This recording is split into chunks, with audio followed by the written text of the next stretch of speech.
त्यो चिठीसँगै कथा पनि है त सँगसँगै। प्रिय बहिनी रिता, धन्यवाद। पुनर्जन्म पाए चाहिँ भएकी छु भनेर तपाईँ बिदा हुँदा म थरथर काँपिरहेको थिएँ।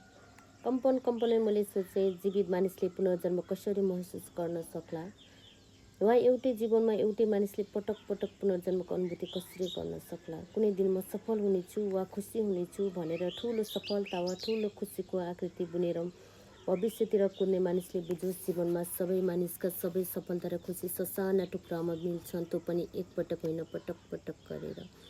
यस्तै हरेक सफलता र सिद्धि पनि टुक्रा टुक्रामा छरिएका भेटिन्छन्। धेरै समस्याका समाधान पनि यस्तै टुक्रा टुक्रामा भेटिन्छन्। जीवनमा सुरुमै हरेक समस्याको समाधान मिल्दैन। कहिलेकाहीँ समस्यापछि सानो प्रेरणा भेटिन्छ, अनि भेटिन्छ थोरै साहस र आत्मबल। त्यसपछि अब प्रयासको लामो म्याराथनपछि बल्ल उब्जिन्छ सामर्थ्य।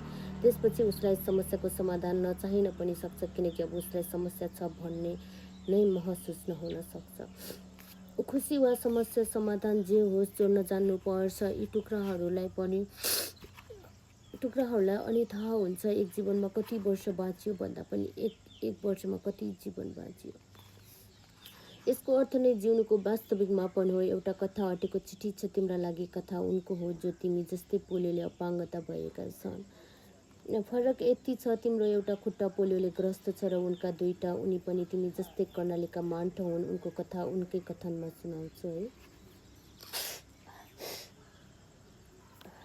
उनी भन्थे, जीवन सम्झिँदै जाँदा मेरो जीवनको सुरुवातमा एउटा प्रश्न भेट्छु। मैले आफ्नै आमालाई सोधिरहने यो प्रश्न मेरो कथाको जन्म बनोस्। आमा, ए आमा, मेरो खुट्टामा आँखा छैनन् क्या है? खुट्टामा आँखा, बाबु खुट्टामा कसैका पनि आँखा हुँदैनन्। उसो भए म किन कुद्न सक्दिनँ उनीहरू जस्तै? अनि उनीहरू चाहिँ कसरी कुदिरहेछन् त? उनीहरूको खुट्टामा आँखा भएर त होला नि। घर नजिकै कलकल बग्ने कुलाको पानीमा पौडी खेलिरहेका गाउँका अरू ठिटाठिटी देखाउँदै म आफ्नै आमालाई प्रश्न गर्थेँ। आफ्नो तर्कको अर्थ राख्दै आफ्ना खुट्टा चिहाउँथे। तिमीलाई पोलियो भन्ने रोग लाग्यो हो छोरा, त्यसैले तिम्रा खुट्टा नचल्या हुन्, तर एक दिन सबै ठिक हुनेछ। तिमी अरूभन्दा नि छिटो कुद्नेछौ, धेरै हिँड्नेछौ अनि ठुलै फैलिनेछौ। आमा मलाई चपक्क समाएर जुरुक्क आफ्नो छातीमाथिसम्म उठाउँदै उत्तर दिनुहुन्थ्यो, शान्त पार्नुहुन्थ्यो। म विश्वास गर्ने महाप्रयास गर्थेँ, तर मनलाई कसरी चुप लगाउने, मस्तिष्कलाई कसरी शब्दहीन अनि रित्तो तुल्याउने। मलाई आफूसँगका अनेक संवाद अझै याद छन्। भित्रभित्र म बोलिरहन्थेँ। प्रश्नका चाङ समयको उकालो लागेर मेरो मानसपटलमा भीमकाय आकार लिँदै सगरमाथा बन्दै थिए। आमाको अर्को वाक्य पनि मेरो सम्झनाको टुप्पोमा झुन्डिएको छ। त्यो प्रश्न चाहिँ मेरो प्राण हो। आमा सबैको अगाडि भन्नुहुन्थ्यो, कान्छोले लगाएको बुटो राम्रो सर्छ, कहिले मर्दैन। म दङ्ग पर्थेँ, निश्चिन्त हुन्थेँ। सकी नसकी बाटुलो अनि गहिरो खाल्डो खन्थेँ। आफू जस्तै बिरुवा लगाउँथे, खुसी हुन्थे। आमातिर हेर्थे, लाग्थ्यो केही विशेष छ मेरो हातमा, नत्र यस्तो कुरा उहाँ जेठो रमाइलोलाई पनि त भन्नुहुँदो। अर्को दिनदेखि म आफूले लगाएका बोट भेट्न जान्थेँ, कहिले पानी बोकेर, कहिले मल। हिँड्न नसकेर एक्लो बनेको देखिने म। दुनियाँलाई के थाहा मेरा कति साथी छन् भन्ने। भित्रभित्रै टन्नै साथी बनिसकेका थिए। आफूले लगाएका बुट्टा बुट्टी सानैदेखि मेरा सबैभन्दा मिल्ने साथी बिरुवा नै हुन्। आफूले लगाएका बिरुवा हुर्किन थाल्थे। म कहिलेकाहीँ अलि धेरै महत्त्वाकांक्षी हुन्थेँ। माटो खोस्रेर तिनका जरा हेर्थेँ। थोरै पनि जरा पलाएको दिन लाग्थ्यो आफ्ना खुट्टा पनि पलाउनेछन् कुनै दिन। जमिनमाथिका हाँगापात र टुस्सका गन्ती हुन्थे। दिन, साता, महिनापछि फुल फुलेको दिन म यति गमक्क हुन्थे कि सायद त्यो फुलको प्रतिबिम्ब म भित्र पनि फुलेको छ। प्राकृतिक सुन्दरता, आश्चर्य र शीतलतामा हुर्कँदै गरेको मेरो मन मस्तिष्क कहिले कमजोर भएन, बरु भयो सक्षम, आत्मनिर्भरता अनि कायान्तरणको। अरू साथीहरू हिँडेर, कुदेर, साइकल चलाएर विद्यालय जान्थे। म भने सानो छँदा आमाको भुइँमा र अलि ठुलो भएपछि धरतीको भुइँमा 4 हातखुट्टा टेकेर विद्यालय जान्थे।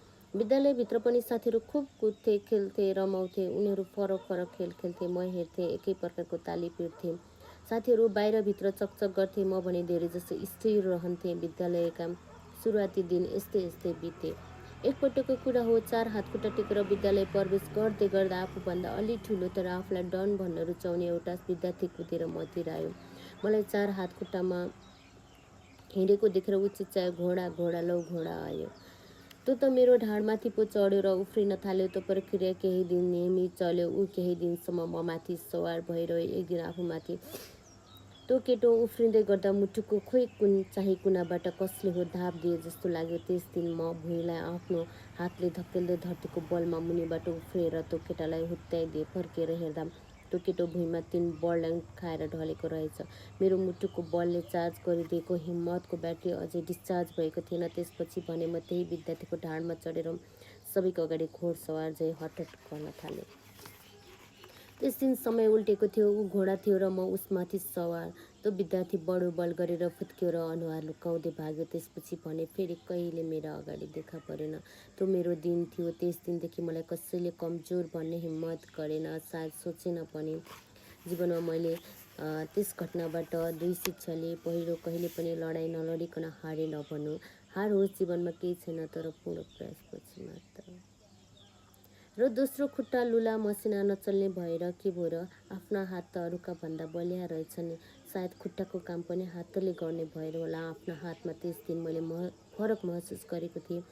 साँच्ची भनौँ भने मेरा हात अरूका भन्दा अचम्मैसँग बलिया रहेछन्। आफ्नो शरीर बोक्न, सधैँ भुइँ छुने यी हात धरती जस्तै बलियो भएका पो रहेछन्। त्यसपछि मैले कहिले कसैसँग हार मानिनँ। धेरै पटक धेरैसँग सत्यका लागि लडेँ।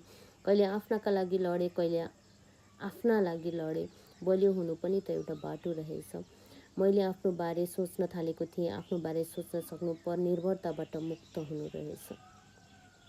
बिस्तारै बिस्तारै साथीहरूका खेल र स्कुलले गराउने प्रतियोगितामा भाग लिन थालेँ। म 4 हात खुट्टा टेकेर फुटबल खेल्न चौरमा निस्किन्थेँ।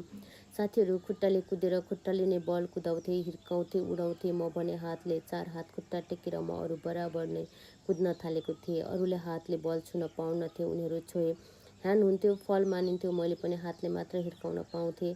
मेरा खुट्टाले छोए लेग हुन्थ्यो, फल मानिन्थ्यो।